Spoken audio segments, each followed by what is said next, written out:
근데 격전법을 시작하기에 앞서서 먼저 여러분들에게 한 가지를 설명드리려고 합니다. 네, 자, 그건 뭐냐면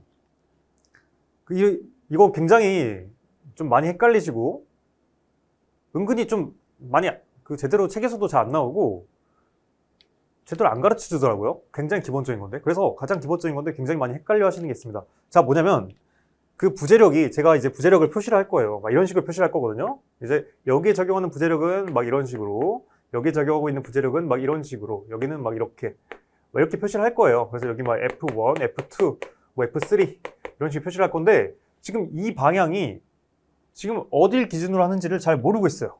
그래서 제가 예시를 보여드릴게요. 자, 여기를 한번 떼옵니다. 여기 L1, 제 이쪽 부분을 제가 떼어올게요.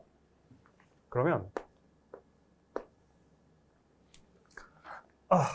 또 선이 일직선이 아니네요. 제가 마음이 삐뚤어졌나요? 저는 그렇게 생각을 안 하는데. 자, 볼게요. 자, 저는 이쪽 부재에 적용하는 힘을 살펴볼 거예요. 그러면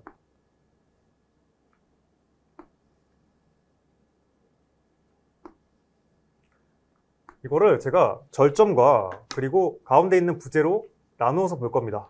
그래서 거기 있는 가운데 부재를 떼어보자면 가운데 부재는 이렇게 있고 그 부재에 만약 인장력이 작용한다고 가정을 해볼게요. 그럼 인장력에 의해서 그 부재에는 이렇게 작용을 할 거고요. 이게 그리고 이와 자 접하고 있죠, 절점은. 그래서 작용 반작용 법칙에 의해서 이 절점에는 이렇게 반대로 작용하고 있을 것입니다.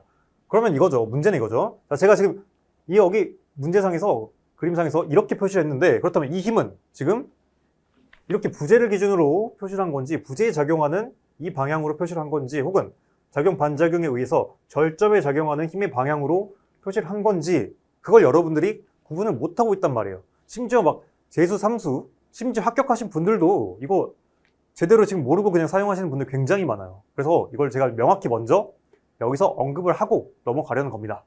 잘 들으세요. 자, 어떤 거일 것 같아요? 제가 표시한 거. 물론 이거는 그때그때 달라요. 근데 일반적인 기준은 딱 있습니다. 제가 그 기준을 명확히 말씀드릴 거예요. 자, 일단 이렇게 판단해보죠. 일단 이런 기준인데 만약 그렇다면 지금 여기에 이쪽에 여기가 L1이라고 하면 지금 여기에 8kN이 작용하고 있잖아요. 네, 8kN이 작용하고 있잖아요. 그러면 여기도 마찬가지로 제가 힘을 이렇게 표시를 했던 겁시다. 이렇게. 그리고 여기 작용하고 있는 힘을 P1이라고 표시해요. 자, 그러면 이게 만약 이제 이 절점 L1에서 저희는 수평 평형 방정식을 써가지고 이 P1을 여기 작용하는 P1을 구할 거예요. 자, 그리고 기본적으로 한 부재에 작용하고 있는 힘은요. 자, 이쪽과 이쪽은 서로 반대되게 아무튼 똑같은 크기로 작용합니다. 자, 이게 만약 10kN이 이 부재에 대해서 작용하고 있다면 이쪽으로도 10kN이 이쪽 방향으로 작용하고 반대쪽은 똑같이 반대 방향으로 10kN이 작용합니다. 왜냐? 각각의 부재를 하나 떼었을 때 자, 평형 방정식이 맞아야 되니까 이 방향으로 평형 방정식이 맞아야 되니까 자, 각각 양 끝에서는 서로 반대 방향으로 똑같은 크기만큼 힘이 작용합니다. 그래서 만약 제가 여기에 작용하는 힘을 10kN으로 구했다. 여기 절점을 통해서 그러면 바로 이 반대쪽 이 같은 부재에서 반대쪽 끝은 무조건 여기와 반대 방향으로 똑같은 크기로 작용한다는 걸 저희는 당연히 알 수 있어야 되고 당연히 표시를 할 줄 알아야 돼요. 자, 이 정도는 저희가 일단 기본 상식으로 지금 알고 있다고. 자, 지금 알고 가시죠? 네. 같은 부재라면 다시 말씀드릴게요. 같은 부재라면 한 부재라면 양 끝에서는 반드시 다른 방향으로 반대 방향으로 똑같은 크기의 힘을 제가 표시를 해야 됩니다. 네. 그렇게 작용해요. 자, 이렇게 표시를 하고 자, 그다음에 저는 여기 점에 대해서 해석을 한번 해볼게요. 자, 여기 점에 L1에 대해서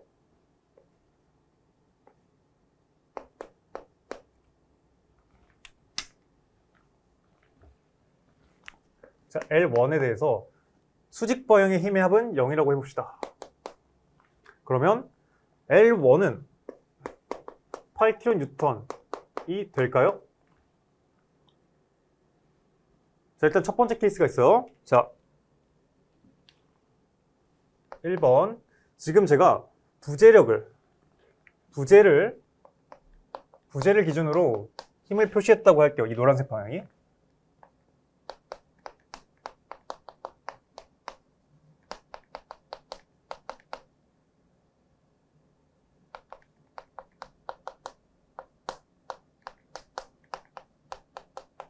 그러면 L1은 8kN 될까요?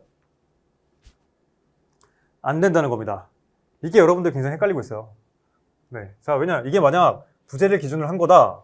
그러면 이렇게 평형 방정식을 쓸 수가 없습니다. 부재를 기준으로 했다면 지금 이거는 어떻게 되냐면 다시 한번 풀었으면 이게 이렇게 되는 거예요, 지금. 자, 부재를 기준으로 했다고 했잖아요. 그럼 부재에 이렇게 작용하고 있다는 겁니다, 부재. 그러면 절점에는 지금 작용 반작용에 의해서 이렇게 작용하고 있는 것과 똑같은 거예요. 네, 절점에는 반대로 작용하고 있는 겁니다. 제가 만약 부재 기준으로 표시를 했다면은 그러면은 절점에는 지금 반대 방향으로 작용하니까 평형 방정식은 반드시 절점에 작용하는 힘에 대해서만 저희는 평형 방정식을 쓸 수가 있어요. 그래서 저희가 부재 기준으로 작용하는 방향을 표시했다면 이 방향은 절점에 평형 방정식에 그대로 쓸 수가 없고요. 이걸 절점에 작용하는 방향으로 바꿔줘야 됩니다. 한마디로 이 방향을 바꿔줘야 된다는 거죠. 이 방향으로. 그러면 이걸 기준으로 썼다면 이게 아니라 바뀌어지죠. 그래서 이 방향으로 지금 P1이 적용하고 있는 거니까 그때는 P1 플러스 8은 0이니까 그때 P1은 마이너스 8kN이 돼요. 네. 그러니까 부재 기준을 한다면 바로 평형 방정식을 쓸 수 없다는 거죠. 그래서 이렇게 하지 않습니다. 그래서 실질적으로 가장 많이 쓰는 건 절점을 기준으로 저희는 다 표시를 해요.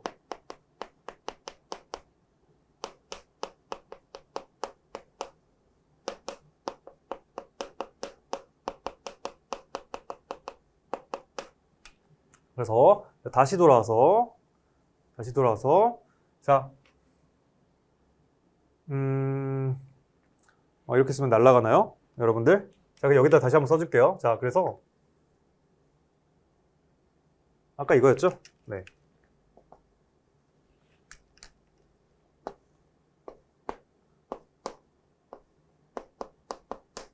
여기가 P1.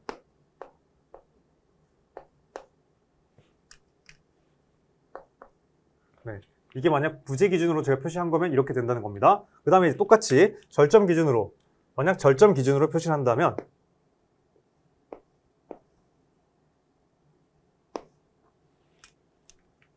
이게 만약 절점을 기준으로 표시한 거라면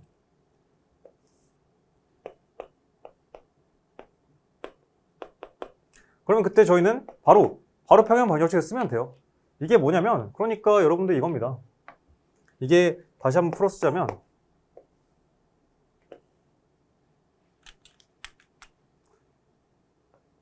절점을 기준으로 지금 P1이 작용하고 있고요.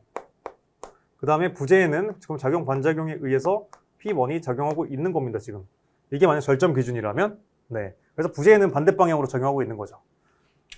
네. 그래서 그때 저희는 시그마 FV는 0 여기서 그러면 L1은 바로 8kN이 됩니다. 네. 그래서 저희는 항상 자 어느 게 편해요? 부재를 기준으로 하면은 저희가 부재를 평형 방정식 쓸 때 다시 한번 바꿔줘야 돼요. 방향을. 불편하잖아요. 다시 한번 더 생각해야 되고 그래서 있는 그대로 외부의 반력과 하중과 저희는 평형 방정식을 쓰려면 가장 편한 거는 그냥 절점 기준으로 절점의 어떤 방향으로 지금 축방행격이 작용하고 있는지 그걸 표시하는 게 가장 편하고요. 그게 일반적으로 대중화되어 있는 방법이고 저도 앞으로 모든 문제를 이렇게 표시할 겁니다. 그래서 앞으로 제가 저희 수업 시간에서는 트러스 문제가 있다면 거기 트러스의 부재력은 모두 다 전부 절점을 기준으로 표시를 한 겁니다. 네. 그럼 이제 여러분들이 의문점이 해결이 될 수가 있습니다. 추가적으로 이게 있죠. 자, 이게 있을 수가 있어요. 있는데 자 이게 그렇다면 제가 절점을 기준으로 표시를 했어요. 자 이렇게가 있고 혹은 그 다음에 이번에는 반대로 적용합니다. 그래서 이번에는 이렇게 적용하는데 자 이거는 압축일까요? 인장력일까요? 지금 절점을 기준으로 제가 둘 다 표시를 한 거예요. 이거 인장력일까요? 압축력일까요? 이 부재에 대해서 이거 지금 봐봐요. 부재를 지금 누르는 것 같으니까 이거 압축력 같아 보이나요? 이게 바로 인장력입니다. 이게 인장력이에요. 그러니까 이때 만약 이 방향으로 부재력이 적용한다면 그건 플러스가 될 거고요. 그리고 이 방향으로 적용한다면 이거는 압축력이에요. 압축력. 네. 그래서 이 방향으로 힘이 적용한다면 이때는 이 부재에는 마이너스로 제가 표시할 겁니다. 자, 근데 왜 선생님 왜 이게 인장이에요? 지금 이 부재를 이렇게 누르는 것 같은데 이 정의를 보라니까 이 정의를. 자 보세요. 자 지금 이 방향으로 적용하고 있죠. 근데 이게 뭐예요? 절정 기준으로 적용하는 거라니까요. 그래서 이걸 그대로 풀었으면 이거는 부재에 이렇게 적용하고 있는 게 아니라 이걸 풀었으면 이렇게 표시가 된다는 거예요. 이렇게. 네. 그러니까 이렇게 여러분들이 여기에 이렇게 이런 그림 속에 감춰진 속내는 이거구나 라는 걸 여러분들이 항상 염두를 해 두고 있어야지만 이게 인장력인지 압축력인지 여러분들 헷갈리지 않고 사용할 수 있다는 거예요. 그래서 이건 절점 기준이니까 이걸 이제 부재 기준으로 바꿔보자면 이건 절점 기준을 이렇게 잡아당기고 있는 거니까 부재는 작용 반작용에 의해서 이렇게 바꿔져 있구나. 그래서 이거는 절점 기준으로 잡아당기는 거지만 작용 반작용에 의해서 부재는 이쪽으로 또 잡아당기고 있는 거구나 라고 또 생각하시면 되겠습니다. 그래서 이게 바로 아무튼 인장력이고 이 부재 결국 인장력을 작용하는 거고, 반대로 자 이거는 이제 여기 누르는 거예요. 여기 누르고 있는 거예요. 그러면 작용 반작용에 의해서 이쪽 방향이니까 그러니까 자 이렇게 이쪽으로 절점이 작용하고 있으니까 부재에는 어떻겠어요?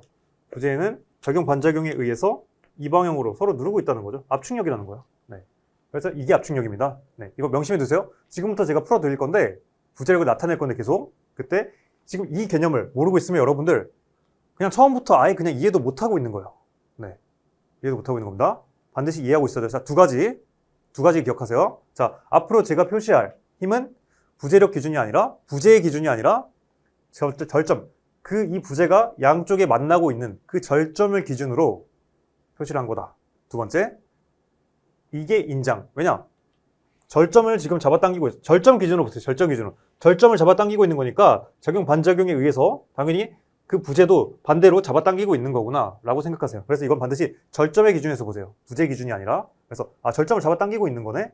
인장력이 맞구나. 이거는 절점을 밀치고 있죠. 이쪽 절점을 누르고 있고 이쪽 절점을 누르고 있어요. 그래서 이건 압축력이 맞구나 라고 알고 계시면 좋겠습니다. 이 정도를 기억하시고 그 다음에 한 부재에서 양 끝에는 서로 반대로 적용하고 있다. 네. 여기 이렇게 적용한다면 여기에 이렇게 적용한다면 반대쪽 끝은 반대 방향으로 이렇게 적용한다. 이것까지 알아두세요. 네.